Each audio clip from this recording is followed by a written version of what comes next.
ரீசெண்டா ஒருத்தவங்க கமெண்ட் பண்ணியிருந்தாங்க, யூடியூபர்ஸ் எல்லாம் நம்ம பார்க்குற வியூஸ்னால நல்லா டெவலப் ஆயிட்டே போயிட்டுருக்காங்க. ஆனா நம்ம இன்னும் அப்படியே தான் இருக்கோம் அப்படின்னு.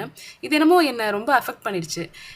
நம்ம சப்ஸ்கிரைபர்ஸ் ஆகிய உங்ககிட்ட நான் ஒரு விஷயம் சொல்லிக்க விரும்புறேன். நீங்க ஒரு டே ஜாப் போயிட்டு யூடியூப ஒரு சில மணி நேரம் என்டர்டெயின்மென்ட்க்கு மட்டும் பார்க்குறீங்கன்னா, வெல் அண்ட் குட்.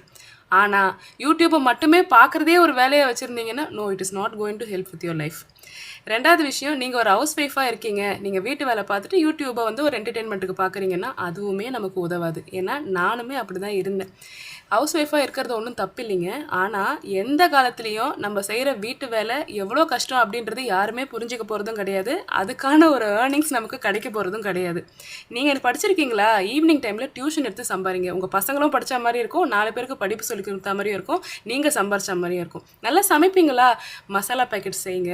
இல்லன்னா மொளகா பொடி அரைச்சுப்பீங்க. Instagramல பேஜ் ஓப்பன் பண்ணுங்க. எதையாவது பண்ணுங்க. ஆனா YouTubeல என்டர்டெயின்மென்ட்க்காக